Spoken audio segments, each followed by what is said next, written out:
जय जगन्नाथ सांग माने रुद बी एंड रुद लाइफ रे आपनकर बहुत बहुत स्वागत करची। आज होची माँ लक्ष्मी प्रथम गुरुवार तो आपनकर बहुत बहुत स्वागत। आज मु किमिति पूजा कली कौन कली आपन को देखेबी ब्लॉग रे। तो एबे मु पूजा करि सारलेनी। एबे मु झुना माँ को दौची झुना बुलाऊची। सो फ्रेंड शब्द जाक मु भलसे जानिनी जदि किछि भूल हेले मते हेना करिवे। तो झुना एबे सब घरे बुलाऊची।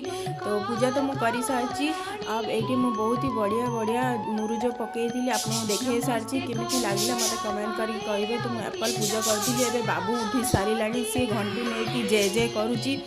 सो फ्रेंड्स जदि आपन मो चैनल रे न्यू अछंती जल्दी मो चैनल को सब्सक्राइब करिवे। सब्सक्राइब बटन पाखरे बेल आइकन बटन अछि सेटा क्लिक करिवार भूलिएनी। आजिर पूजाटा आपन को केमिति लागिला जरूर मते कमेंट करके कहिबे। तो बाबू एबे मो गोदी रे पळि आछि। रुद्बी जाइछंती स्कूल ताकू भी आनिबार जिबार अछि। सब काम खत्म करिवार अछि। चलंतु फ्रेंड्स मु मिलबी आउट टिक परे बाय।